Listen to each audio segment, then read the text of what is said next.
Welcome everyone to the first ever episode of the new podcast, The Literacy Lounge.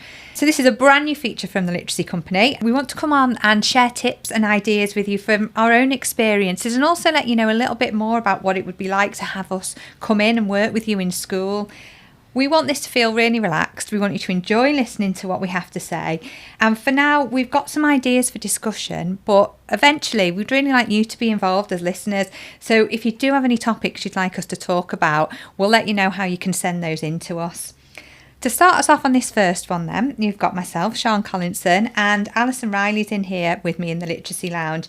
And we're going to have a little bit of a trip down memory lane to think about where it all began for us, our route into teaching initially, and some of the memories and experiences that have shaped us today. At heart, we might be consultants, but we are still educators deep down, and that's really important to us when we go into work for schools. Really, we've been in your shoes. We know what it's like. So we've got our cups of tea at the ready. And we hope you have too. And I'm going to start first of all, Alison, to say welcome to the Literacy Lounge. Hello. But also to just ask you, what led you into teaching really? What made you want to become a teacher? It was really when I was at sixth form, and I always liked doing creative things. I've always enjoyed reading and kind of, I've also done lots of things with children over the years. I worked with brownies and helped at some of the things that my sister got involved with, sporting activities and things.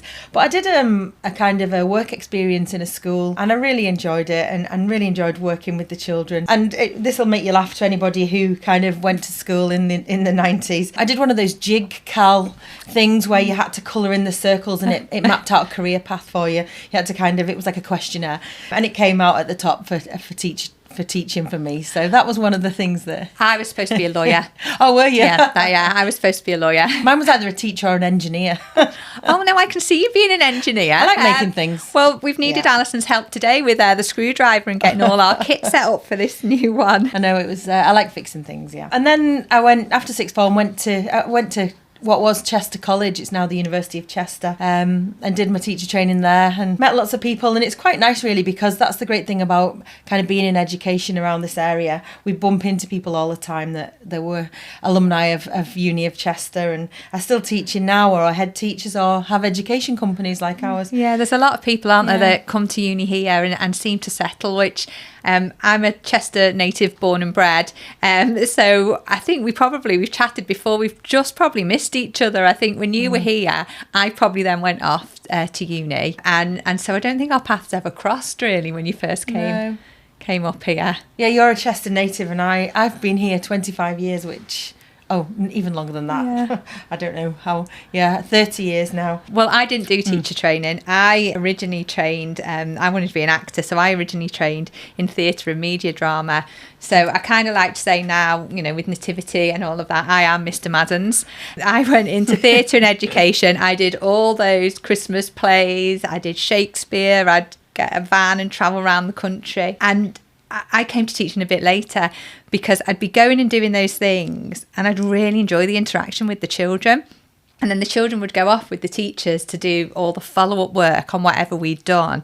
And there's a particular one, it was all about different fairy tale characters, and the little ones I've always liked, like the younger children, and working with them, they were just so amazed by it all. But then they'd go off and I was like, oh no, I want to work with them a bit more. So that kind of led me a bit later to doing a PGCE, which I did. Yeah, I did that. I can't even remember where I did that now. Manchester Metropolitan University over in Crewe. I like the thought of thinking about you travelling around in a van, getting your maps out and finding in the A to Zs all around the country. It. They'd give us a box of A to Zs, no sat nav, box of A to Zs, and had to use a little bit of common sense sometimes, because a lot of schools are on like church lane, school lane. So, I'd be kind of like working that out a little bit. And rush hour traffic's horrendous now, isn't it? But it was still pretty bad. What year groups did you start in? Where did you start kind of like... Well, I got lucky really, because when I did my final teaching practice over in Runcorn, a job came up. And I applied for the job that I'd done my teaching practice in. And so it was a really small school. It was lovely, 5 teachers. And it was mixed age classes. And I started my career, this will make you laugh, Sian, in year 2. Oh. Yeah, so I had a year 2 and a year 3. It was a mixed year 2-3 class. Quite a tough mix to start your career in, because obviously I had to do Key Stage 1 SATs with half the class, and then the other half of the class for year 3s. And that was a really nice way to kind of start my career. And I did that for 3 years, but I wanted to work in a bigger school, and I wanted to kind of think about career progression and next steps. And I wanted to work in a big team. So I really loved that first school, and it gave me a lot of experiences, and I had to be like a subject leader for loads of different subjects. I was geography subject leader, which, for those of you that know me, I do love geography. I love maps. And my degree was originally in geography, so that was great. And then I wanted to lead English, because I was really, at the beginning, I loved teaching writing, and I loved assessment of writing, and I loved kind of thinking about those people's next steps. And it's really interesting, that was in my first few years of my career, and that's still one of the massive parts of my role now, isn't it? Yeah, it is. With the moderation team. Funny, because I don't think of you as kind of like Key Stage 1, because you do so much Key Stage 2 stuff here. But I do know you love your geography. I was music coordinator first time round. That was my first leadership role, and I was very eager, as you are, and did an audit of all the musical instruments. Asked everyone, let me know what we need, and you're quite keen and eager, aren't you? That kind of came from, I guess, a nice transition from the drama and the performing side of things to be music. Yeah, I can't play a musical instrument though. Oh, okay. At all. I love the drama performance. I obviously took a keen interest in a lot of the nativities, and I think that's something I still miss. I still miss some of that. That Christmas time of year, even though it's really tiring. I love putting the nativity together and seeing them perform it, and it all coming together. And even if it doesn't come together, they're the best bits, really, aren't they? That's funny. That's another way our paths have crossed, because that was one of my favourite things. Like, I taught year 6 really for the majority of my career, and I loved the plays after we'd finished SATs, putting on really big performances. And when I moved to my next school, it was a 3-form entry school, so we had 100 children to put on a stage, and we just loved kind of finding creative ways. We used to have so many different pop songs so that we could get another 7 children on in a different outfit, and so our plays would we'd move away from the script, let's say, to try and fit 100 children on stage. I think that's also something else that we've both worked in schools, haven't we, where something like that value added stuff is really important for the children.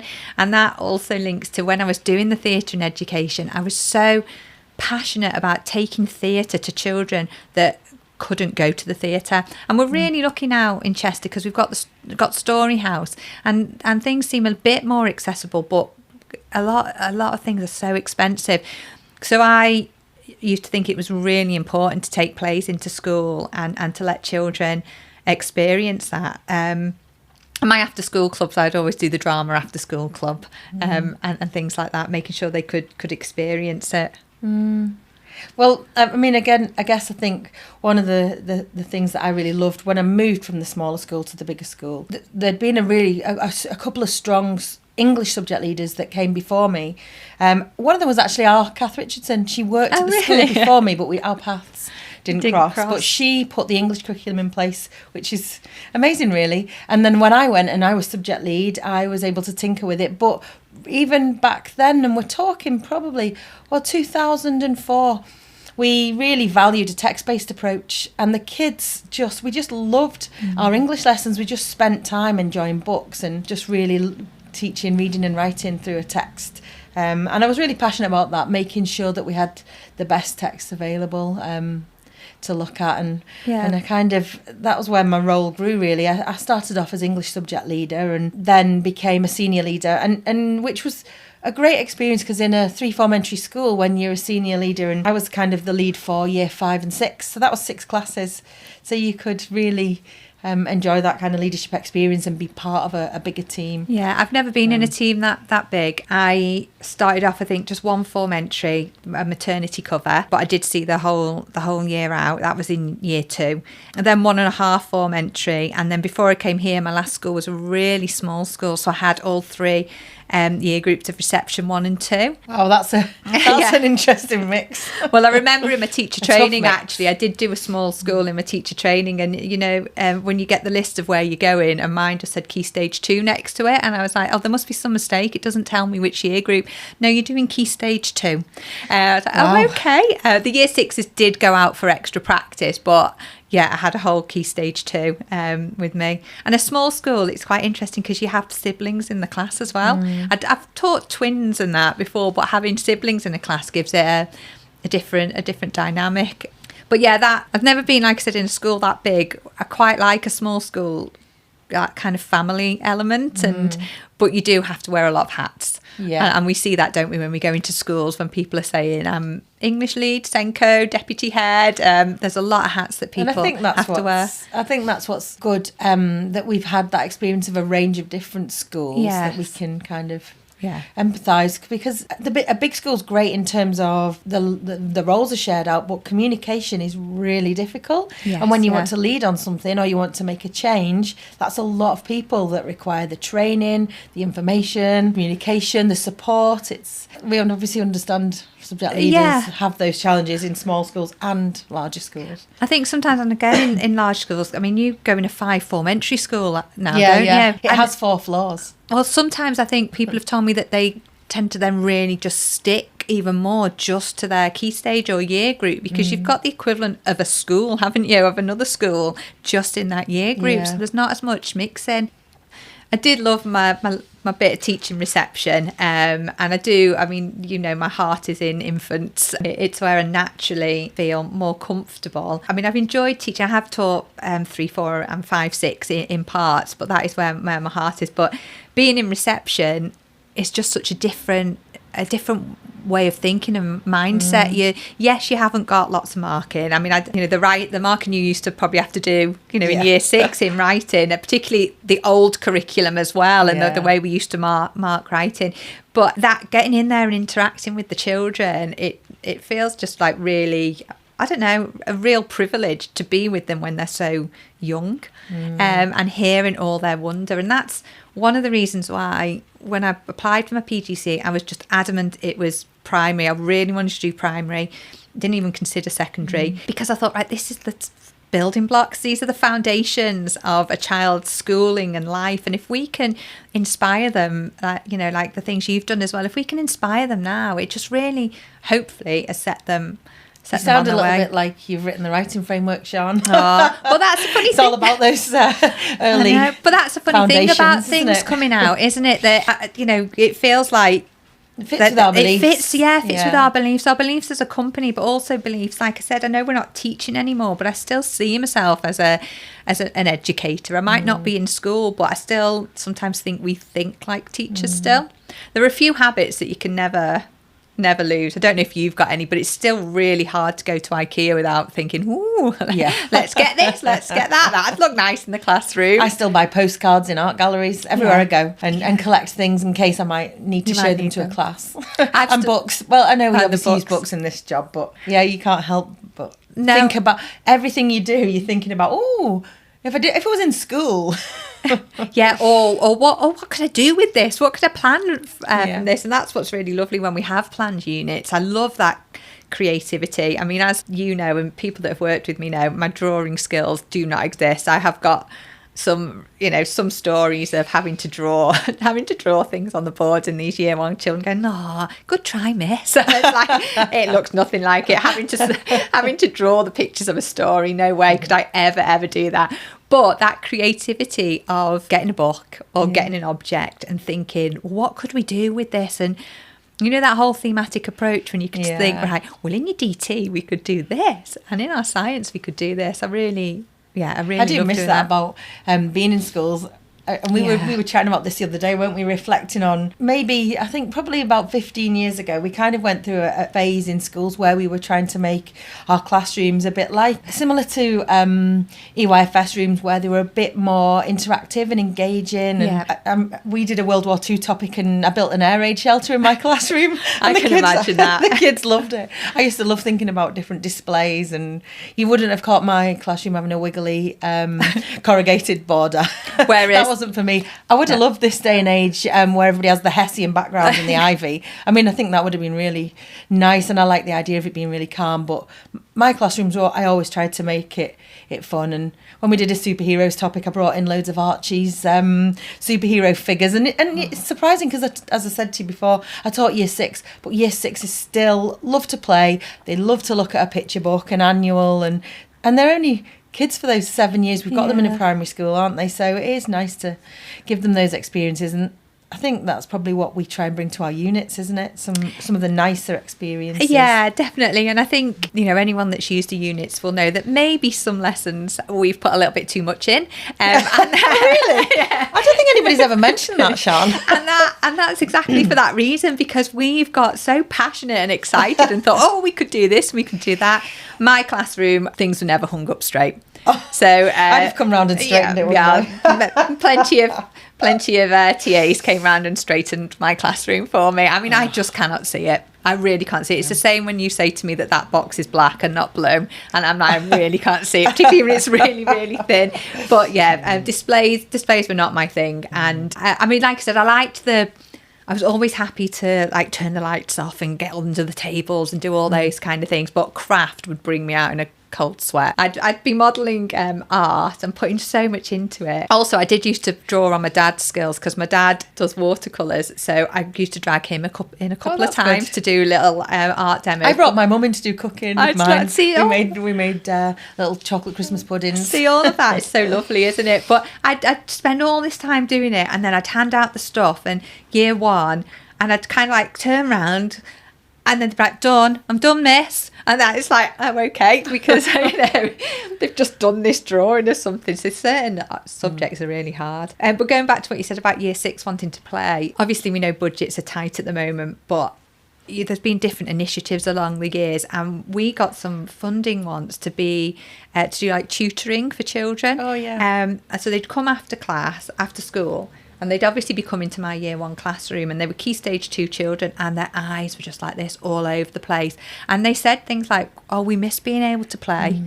And when they say play, we know that it's slightly structured, isn't it? We've had a thought process. A purpose to it, we've had a thought process behind it. But yeah, for that writing, they wanted to still get Small World out. They wanted to act it out, and they actually said, yeah, we miss doing this in key stage 2. And that was before what feels like quite a packed curriculum now. It's really packed, isn't it, now? For people. I mean, it's interesting, isn't it, that Ofsted, the new toolkit, really, really emphasises children being read stories. And it's so good that is one of the statements in the toolkit, because I think it gets squeezed out, but it's so valuable, isn't it? Right from those early stages with your nursery and reception. They obviously need them reading right through the day, but just making sure, again, that's something that I always felt was so important, to spend the time reading a book to them at the end of the day. And I always tried to pack up at around 3, so I had a good 15-20 minutes on a really great novel. And one of the last couple of years, I used to read Wonder, and the children loved it. I used to read it in a really bad American accent, which probably wasn't great, but it did make them laugh.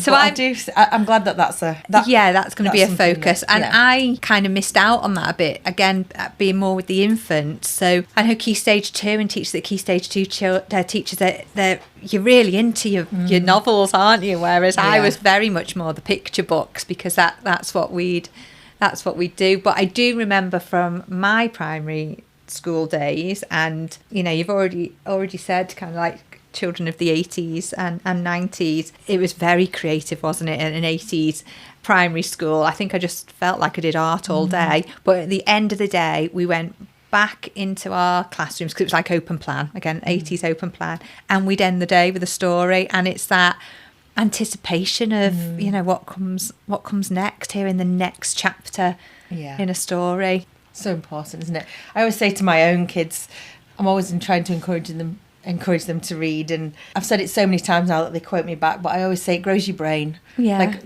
it just helps you see the wider world and other people and empathise, doesn't it? And I think that's why it's really good to read a range of different stories, isn't it? Yes, yeah, definitely. So I obviously did a lot more of the the nursery rhymes and the rhyming books and that. But one thing I reflect on now is I do so many things differently now, going back into the classroom, but not falling into that habit of, so-and-so go and pick a book out of the, out of the box. I think maybe planning it, thinking it. Maybe I didn't plan it and think it through enough, or I hadn't always read the book beforehand. And I know that's really important sometimes with a novel, but it would just be whatever someone chose while we're having our milk. But now, with hindsight, everything that I've learned through this role, just knowing what you want out of that Yeah. book. I also remember one. Sorry, Sharon. Sorry, go on. Also, publishing is different now, isn't Yeah. it? Like, I think the last 5 years, maybe, the book publishing for children has just grown astronomically, hasn't Yes, it? yeah. And the breadth of books that we can access is very different to when we were teaching even 7, 8, 9, 10 years ago. I think it's just grown, hasn't it, to show lots of different diverse characters from all different walks of life. And I think I've learned that less is more. You know, thinking about your classroom. I mean, my classroom, being a year 1 classroom, we had those elements of transition, and I remember we used to get a £150 transition grant, so we could look at the data from reception and think, what does my classroom need to support these children coming up? So I'd get my catalogue out and see what I needed. But I now think about, obviously I had my reading area, my writing area, I had an artistic modelling area, depending on what was needed. But I know now my reading area is too crammed. You know, people like to give you books, don't they? And you inherit books and you inherit a classroom. But I've definitely learned now that, you know, less is more. You know, thinking about, I'm not very good in the sales. The minute all the clothing's crammed in, I don't want to rummage through that. And if I think about that as a book, whereas if you put less out and display it nicely. But I did you have the leaf? Everyone had the leaf, you know, the IKEA No, I didn't leaf. have the leaf, yeah. I had the IKEA leaf. A few people in the school I worked in had the leaf, but no. It did make it cosy, didn't it? I did have a lot of cushions. Yes, I did have cushions. And I had loads of cuddly toys. I used to have a load of cuddly You toys. used to smell, didn't you? You had to wash them at the end of the term. Well, I think I had a load of cuddly toys across my whiteboard. And we'll talk about them in a minute. Across my whiteboard, and I'd pull them down for different things. So there was Lydia the leopard used to help the children with something. I can't remember the names of all the others, but I'd put them on the little whiteboard as well, and they'd come up with a maths problem, or they'd written something, and I had all of them. I think at some point when we went to less clutter in the classroom, we had to box up everything. So all my cuddly toys went. But yeah, those first smart boards. Oh. Do you remember trying to work on them? Yeah. Oh, I know when you had to go in the morning and then turn them on and orientate them, press all the... Did you have to press all the sensor points? Yeah, was it like... There's a lot to do in the morning back then. Well, there still is. I mean, in the mornings, it feels like you've done a day's work. When you're a teacher, every teacher will understand this. It feels like you've done a day's work before the children come in, doesn't it? It does. And I remember someone telling me then when I had my son that you'll feel even more like that once you have a child as well. So everything you do, and then you go and do all that. But yeah, was it dots? You had to press dots. Yeah. And you always thought you'd done it, and then you pick up the pen to write, and the kids it wouldn't match. It wouldn't match. They'd all start laughing, and there'd be gaps and dots everywhere. Yeah, those early smart boards. They gave us a lot of fun. And there was everyone has a large TV now, don't they? Yeah, I mean they still turn on and off for people. I've been sat sometimes and you can see that countdown's coming, and I'm thinking, oh, your screen's going to go off, and wanting to warn people. And all the cables all twisted up and never being able to find the right cable. No, so I'm trying to think.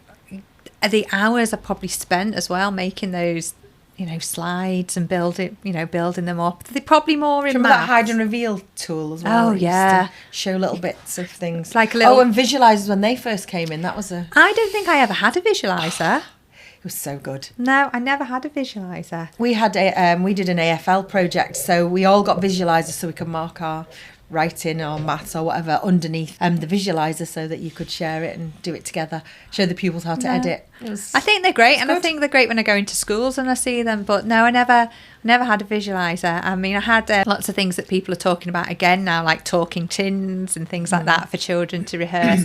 Probably got those with my £150 grant. And I had something that were called talking postcards as well, so they could draw on them and then record what it says. So yeah, I had all of those things as well. So I'm just thinking that we've chatted about quite a few things really. I mean, I think we've probably shared quite a few memorable stories. I don't know if there's anything else that kind of stands out. I was going to chat about school trips. Oh. The school trip. Yeah. Did you go on many? Yeah, I was a big fan of a school trip. I'll refer back to my geography starting point. Yeah, actually, my geography lecturer used to just hire the college minibus, and he would just take us off. We wouldn't know where we were going. We'd turn up on a Thursday morning. Bear in mind, everybody at university goes out on a Wednesday night, don't they? We'd turn up on a Thursday morning, and he would have booked the minibus, and we went off to a quarry in North Wales one day. One day we went off to look at the tram tram shed in Chester and look at how the roads were so wide to fit the trams down back in the day. We went to Telford to look at Iron Bridge. We just never knew if that was what we were going to do. Anyway, that's kind of stayed with me, that it's really good to get children out and show them the wider world. And I was always quite adventurous with my trips. Well, you know this about me. I like to push the boundaries a little bit. We managed to take, as I said, refer back to the point that I said we had 100 children. One year we took them on Merseyrail and took them to Liverpool and had a really great day. We went on a Mersey ferry, we went to museums, we went to Pizza Express and all had a meal, and we went into Liverpool One and we counted people. It was a geography trip. We were doing all about Liverpool, so yeah. That's probably one of my most favourite trips, because it felt quite ambitious, because we packed a lot into the day, and the children some of the children hadn't been to Liverpool before, even though it's fairly close to Chester and Ellesmere Port, where I used to work. It's the escalators that are the trickiest thing, I think, on some of those. Yeah, I think the Merseyrail doors, trying to get 100 children through the doors. Was a bit children haven't done an awful lot, so or some people haven't had those experiences. So whenever I used to tell them where I live, Chester, everyone they would just go, "Oh, Chester Zoo," but people didn't actually know Chester. They just knew Chester Zoo. I actually was quite brave as well with some of my my trips. A risk assessment would always put put fear into me, having to fill that risk assessment out. And when it went electronic and you had to have it approved. So that would always put fear into me. But yeah, I remember taking, I think it might have been in a teacher placement, going for a trip to a garden centre, and they all planted something and got to take that home. We used to go to the beach quite a bit, but in all weathers, go to the beach and just do those things. It's important to go to the beach. I think that about a lot of our texts that we use, because we use a lot of texts, especially with the environment ones. I think it's important to go and show children what a beach is like, isn't it? Yeah, definitely. To actually get to the end of the land and see nothing in front of you. Yeah. See the horizon. We also, going back to your trams, we used to go to the Transport Museum on the Wirral and go on the old buses and have a look at all of that. I think it's the cost of the transport now, isn't it? That's tricky for people. It's really tricky, but I think going to places and getting out, and the kids only really remember the lunch, don't they? Yeah, well, I think back to when you were at school. I bet you can remember some of your school trips. I remember we went camping up in Coniston. Oh, wow. And we literally just were in tents and, I don't think I did anything. Washing our faces in the river. I didn't do anything that wild at all. I remember going to Tatton Park. Nice. No, the Tatton Show. Going to the Tatton Show for the day. That was quite, not eye-opening, but it was a different experience. All the livestock, and I do remember having a little bit of spending money and buying some tat from some little key ring or something from the store. I remember having my fingerprints done actually as well. So yeah, they obviously had a police stand there as well. I do remember the residentials. I think most people went to school in Chester and Cheshire, had a little bit of a trip to Burwoodsley. Yeah. So I do remember the residentials. Yeah. A lot of people go to Minidon, don't they, in North Wales? Yeah, I think there's a lot more Conway. Centres that do stuff now, but I remember Burwoodsley, and like I said, we were a very artistic primary school, so everything was pastels. So I remember sitting and doing pastel drawings, and we were supposed to wake up and see the badgers, but I don't think we that's a shame. We ever did.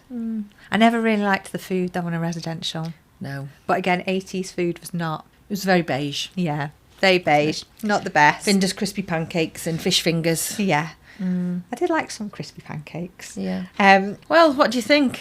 I think we're coming to the end of our first session, really, aren't we? So. Our first ever podcast, Sean. I think it's been really lovely chatting to you, because obviously we've worked together for nearly 8 years. I found out things about you today that I didn't know. Well, yeah, that's what I was thinking. We chat all the time, but we never really get the chance to talk about this stuff too often, do we?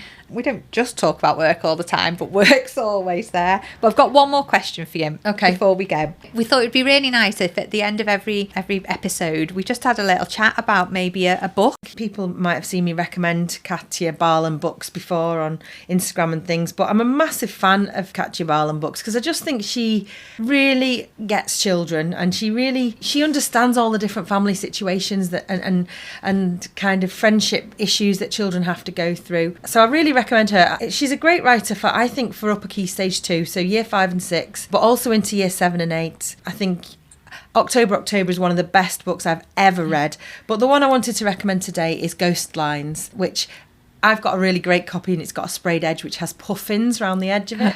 And it's set in an island in just off the coast of Scotland, and basically there's a bit of a tragedy going on for this little girl in her life, and it's just a really great book. It also it describes nature really well, and it's also a fabulous adventure story. So that's my Literacy Lounge book recommendation. Oh, that sounds brilliant. I think what you said is really important there, understanding children. I think some books maybe feel that they've been written for the adults and the teachers, so it's nice that, you know, thinking about ones that really speak to the children. So I think that's it. I think we're probably ready for another cup of tea now. Thanks for coming along and chatting. Yeah, it's been great. Thank you. Thanks very much.